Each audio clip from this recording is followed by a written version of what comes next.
Hi friends, welcome back to my channel. ಇವತ್ತಿನ ವಿಡಿಯೋದಲ್ಲಿ ನಾನು ಕ್ಯಾಬೇಜ್ ಮಂಚೂರಿ ಯಾವ ರೀತಿ ಮಾಡೋದು ಅಂತ ತೋರಿಸ್ಕೊಡ್ತೀನಿ. ಕ್ಯಾಬೇಜನ್ನು ಈ ರೀತಿ ಚೆನ್ನಾಗಿ ಹೆರ್ಚ್ಕೊಳ್ಳಿ.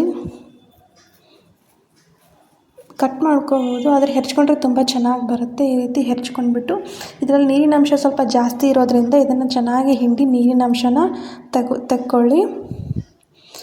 ಎಲ್ಲ ನೀಟಾಗಿ ನೀರನ್ನೆಲ್ಲ ಹೋಗುವಾಗ ನೋಡಿಕೊಂಡು ಇದನ್ನು ಒಂದು ಪಾತ್ರೆಗೆ ಹಾಕ್ಕೋಬೇಕು.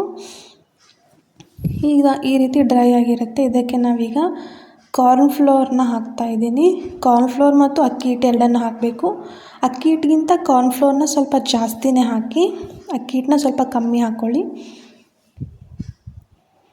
ನಂತರ ಇದಕ್ಕೆ ಖಾರದ ಪುಡಿ ಹಾಕೋತಾ ಇದ್ದೀನಿ. ನಿಮ್ಗೆ ಎಷ್ಟು ಬೇಕೋ ನೋಡಿಕೊಂಡು ಖಾರಕ್ಕೆ ಅಷ್ಟು ಹಾಕ್ಕೊಳ್ಳಿ.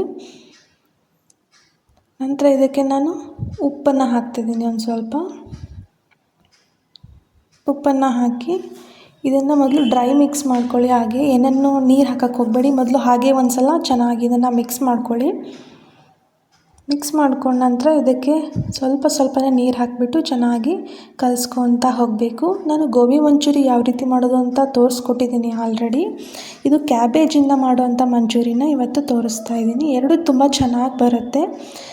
ಸ್ವಲ್ಪನೇ ನೀರು ಹಾಕ್ಕೊಂಡ್ಬಿಟ್ಟು ಚೆನ್ನಾಗಿ ಇದನ್ನು ಮಿಕ್ಸ್ ಮಾಡ್ಕೊಳ್ಳಿ. ಈ ರೀತಿ ಉದುರಾಗಿರಬಾರ್ದು, ಸ್ವಲ್ಪ ಗಟ್ಟಿಯಾಗಿ ಒಂದೇ ಕಡೆ ನಾವು ಇದನ್ನು ಬಾಲ್ ಥರ ಶೇಪ್ ಕೊಟ್ಟರೆ ಬಾಲ್ ಥರ ಬರಬೇಕು. ಅಲ್ಲಿವರೆಗೂ ನೀವು ಇದನ್ನು ಕಲಿಸ್ಕೊಳ್ಳಿ. ಈಗ ನೋಡಿ, ನೀವು ಯಾವ ಶೇಪ್ ಬೇಕೋ ಆ ಶೇಪ್ನ ಮಾಡ್ಬೋದು. ಈಗ ನಾನು ಒಂದು ಪಾತ್ರೆ ಬಿಸಿ ಮಾಡೋಕ್ಕೆ ಇಟ್ಕೊಂಡು ಇದಕ್ಕೆ ಎಣ್ಣೆ ಹಾಕೋತಾ ಇದ್ದೀನಿ.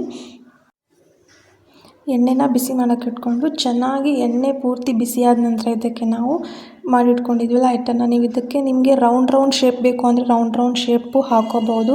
ನಮಗೆ ಆ ಥರ ಎಲ್ಲ ಶೇಪ್ ಬೇಡ, ನಾರ್ಮಲಾಗಿ ಯಾವುದಾದ್ರೂ ಶೇಪ್ ನಡೆಯುತ್ತೆ ಅಂದರೆ ನೀವು ಒಂದೇ ಸಲ ಈ ರೀತಿ ಕೈಯಲ್ಲಿ ತೊಗೊಂಡು ಸ್ವಲ್ಪನೇ ಎಣ್ಣೆಯಲ್ಲಿ ಬಿಟ್ಕೊತಾ ಹೋಗಬೇಕು. ಇದು ಫ್ಲೇಮು ಮೀಡಿಯಮಲ್ಲೇ ಇರಲಿ, ಲೋ ಫ್ಲೇಮಲ್ಲಿ ಇಡಬೇಡಿ. ಎಲ್ಲ ಒಳಗಡೆ ಹಸಿ ಹಾಗೆ ಉಳ್ಕೊಂಬಿಡುತ್ತೆ. ಮೀಡಿಯಮ್ ಫ್ಲೇಮಲ್ಲೇ ಇಟ್ಕೊಂಡು ಚೆನ್ನಾಗಿ ಇದನ್ನು ಡೀಪ್ ಫ್ರೈ ಮಾಡ್ಕೊಳ್ಳಿ. ಯಾರೆಲ್ಲ ಚಾನಲ್ನ ಸಬ್ಸ್ಕ್ರೈಬ್ ಮಾಡದೆ ವಿಡಿಯೋ ನೋಡ್ತಿದ್ರೋ ದಯವಿಟ್ಟು ಸಬ್ಸ್ಕ್ರೈಬ್ ಮಾಡ್ಕೊಳ್ಳಿ. ಹಾಗೆ ಬೆಲ್ ಐಕಾನ್ನ ಕ್ಲಿಕ್ ಮಾಡಿ. ನಾನು ವಿಡಿಯೋ ಹಾಕಿದ ತಕ್ಷಣ ಮೊದಲು ವಿಡಿಯೋ ನಿಮಗೆ ಬರುತ್ತೆ. ಹಾಗೆ ಸಬ್ಸ್ಕ್ರೈಬ್ ಮಾಡ್ಕೊಳ್ಳಿ, ಅದನ್ನು ಮಾತ್ರ ಮರೆಯೋಕ್ಕೆ ಹೋಗಬೇಡಿ. ಮನೆಯಲ್ಲಿ ಟ್ರೈ ಮಾಡಿ ಯಾವ ರೀತಿ ಬಂದಿತ್ತು ಅಂತ ನನಗೆ ಕಮೆಂಟ್ ಮಾಡಿ ತಿಳಿಸಿ. ತುಂಬ ಸಿಂಪಲ್ಲಾಗಿ ಈಸಿಯಾಗಿ ಮಾಡ್ಕೋಬೋದು. ನಂತರ ಇದು ಚೆನ್ನಾಗಿ ಫ್ರೈ ಆಗಿದೆ. ಈಗ ಇದನ್ನು ಇದೇ ರೀತಿ ಎಲ್ಲನೂ ನಾವು ಈ ರೀತಿ ಮಾಡಿಟ್ಕೊಳ್ಳೋದು. ನಿಮಗೆ ಸ್ವಲ್ಪ ಕ್ರಿಸ್ಪಿ ಜಾಸ್ತಿ ಬೇಕು ಅನಿಸಿದ್ರೆ ಇದನ್ನು ಡಬಲ್ ಫ್ರೈ ಮಾಡ್ಕೋಬೇಕು. ನಾನಿಲ್ಲಿ ಡಬಲ್ ಫ್ರೈ ಮಾಡ್ಕೋತಾ ಇದ್ದೀನಿ. ನಿಮಗೆ ಕ್ರಿಸ್ಪಿ ಏನು ಬೇಡ, ಸಾಫ್ಟಾಗಿದ್ದರೆ ನಡೆಯುತ್ತೆ ಅಂದರೆ ನೀವು ಒಂದೇ ಸಲನೂ ಮಾಡ್ಕೋಬೋದು. ಆದರೆ 2 ಸಲ ಮಾಡಿಕೊಂಡ್ರೆ ತುಂಬ ಚೆನ್ನಾಗಿ ಬರುತ್ತೆ. ಸೊ ನಾನಿಲ್ಲಿ ಡಬಲ್ ಫ್ರೈನ ಮಾಡ್ಕೋತಾ ಇದ್ದೀನಿ. ಇದನ್ನು ಮೀಡಿಯಮ್ ಫ್ಲೇಮಲ್ಲೇ ಇಟ್ಕೊಂಡು ಮಾಡ್ಕೊಳ್ಳಿ, ಲೋ ಫ್ಲೇಮಲ್ಲಿ ಬೇಡ, ತುಂಬ ಹೈ ಫ್ಲೇಮಲ್ಲೂ ಬೇಡ. ಇದನ್ನು ಚೆನ್ನಾಗಿ ಫ್ರೈ ಮಾಡ್ಕೊಂಬಿಟ್ಟು ಇದನ್ನು ಎತ್ತಿಟ್ಕೊಳ್ಳಿ. ತುಂಬ ಚೆನ್ನಾಗಿ ಬರುತ್ತೆ, ಟ್ರೈ ಮಾಡಿ ನೋಡಿ.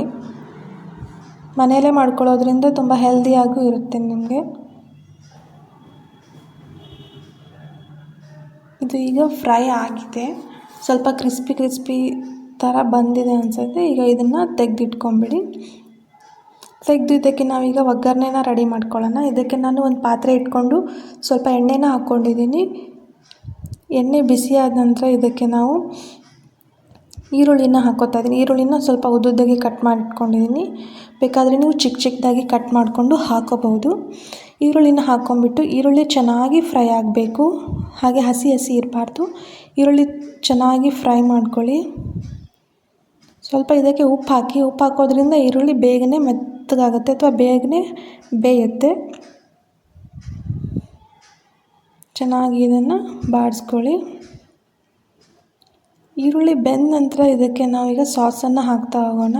ಫಸ್ಟು ನಾನಿಲ್ಲಿ ಸೋಯಾ ಸಾಸ್ನ ಹಾಕ್ತಾಯಿದ್ದೀನಿ. ಸೋಯಾ ಸಾಸು ಹಾಕಿಬಿಟ್ಟು ಇದನ್ನು ಸ್ವಲ್ಪ ಚೆನ್ನಾಗಿ ಮಿಕ್ಸ್ ಮಾಡ್ಕೊಳ್ಳಿ. ಮತ್ತು ನೋಡ್ಕೊಂಡು ಹಾಕ್ಕೊಳ್ಳಿ, ನಿಮಗೆ ಸ್ವಲ್ಪ ಹುಳಿ ಜಾಸ್ತಿ ಬೇಕು ಅನಿಸಿದ್ರೆ ಸ್ವಲ್ಪ ಜಾಸ್ತಿನೇ ಹಾಕ್ಕೊಳ್ಳಿ. ಇದಕ್ಕೆ ನೀವು ಕ್ಯಾಪ್ಸಿಕಮ್ ಕೂಡ ಉದ್ದುದ್ದಾಗೆ ಕಟ್ ಮಾಡಿ ಹಾಕೋಬೋದು, ನಾನು ಹಾಕೋತಿಲ್ಲ. ನಂತರ ಇದಕ್ಕೆ ನಾನು ರೆಡ್ ಚಿಲ್ಲಿ ಸಾಸ್ನ ಹಾಕ್ತಾಯಿದ್ದೀನಿ.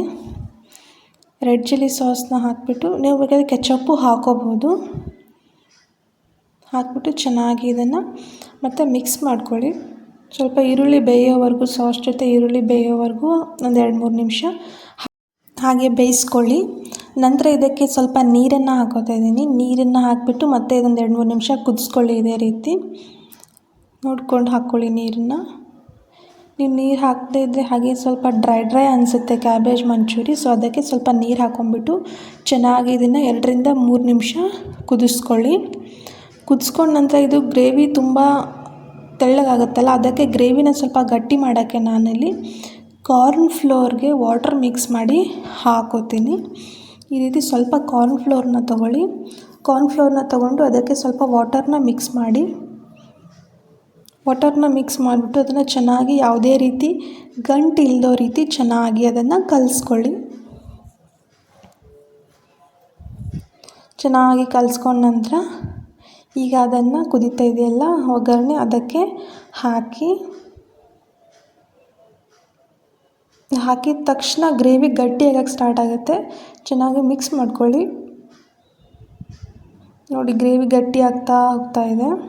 ತುಂಬ ಚೆನ್ನಾಗಿ ಬರುತ್ತೆ. ಗ್ರೇವಿ ಗಟ್ಟಿ ಆಗ್ತಾಯಿದೆ. ಈಗ ನೋಡಿ, ಗ್ರೇವಿ ಗಟ್ಟಿ ಆಗ್ತಾ ಆಗುತ್ತೆ. 1-2 ನಿಮಿಷ ಇದನ್ನು ಇದೇ ರೀತಿ ಬೇಯಿಸ್ಕೊಳ್ಳಿ, ಚೆನ್ನಾಗಿ ಮಿಕ್ಸ್ ಮಾಡ್ತಾ. ಇದಕ್ಕೆ ನಾವು ಈಗ ನೆಕ್ಸ್ಟು ಕರೆದಿಟ್ಕೊಂಡಿದ್ವಲ್ಲ ಕ್ಯಾಬೇಜಿಂದ ಮಾಡಿರೋ ಮಂಚೂರಿ, ಅದನ್ನು ಹಾಕಬೇಕು. ಅದನ್ನು ಚೆನ್ನಾಗಿ ಹಾಕಿಬಿಟ್ಟು ಮಿಕ್ಸ್ ಮಾಡ್ಕೊಳ್ಳಿ. ಎಲ್ಲ ಕಡೆ ಮಸಾಲ ಗೋಬಿಗೆ ಅಂಟ್ಕೊಳ್ಳೋ ರೀತಿ ಚೆನ್ನಾಗಿ ಮಿಕ್ಸ್ ಮಾಡ್ಕೊಳ್ಳಿ. ಫ್ಲೇಮ್ನ ಮೀಡಿಯಮಲ್ಲಿ ಇಡಿ, ಲೋ ಮಾಡೋಕ್ಕೆ ಹೋಗಬೇಡಿ. ಎಷ್ಟು ಚೆನ್ನಾಗಿ ಬರ್ತಾಯಿದೆ. ತುಂಬ ಚೆನ್ನಾಗಿ ಬರುತ್ತೆ. ಟೇಸ್ಟ್ ಕೂಡ ತುಂಬ ಚೆನ್ನಾಗಿರುತ್ತೆ. ಟ್ರೈ ಮಾಡಿ. ಈಗ ಕ್ಯಾಬೇಜ್ ಮಂಚೂರಿ ರೆಡಿಯಾಗಿದೆ. ಹೀಗೆ ನನ್ನ ಚಾನಲ್ಗೆ ಸಪೋರ್ಟ್ ಮಾಡ್ತಾಯಿರಿ. ಹಾಗೆ ಸಬ್ಸ್ಕ್ರೈಬ್ ಮಾಡ್ಕೊಳ್ಳೋದನ್ನು ಮಾತ್ರ ಮರಿಬೇಡಿ. ಲೈಕ್, ಶೇರ್, ಕಮೆಂಟ್ ಕೂಡ ಮಾಡಿ. ನಿಮ್ಮ ಸಪೋರ್ಟ್ ಯಾವಾಗಲೂ ಹೀಗೆ ಇರಲಿ ಅಂತ ಹೇಳ್ತೀನಿ. ಫೈನಲ್ ಆಗಿ ಕ್ಯಾಬೇಜ್ ಮಂಚೂರಿ ರೆಡಿಯಾಗಿದೆ. Thank you for watching. ಹೀಗೆ ನನ್ನ ಚಾನಲ್ಗೆ ಸಬ್ಸ್ಕ್ರೈಬ್ ಮಾಡ್ಕೊಳ್ಳೋದನ್ನು ಮರಿಬೇಡಿ.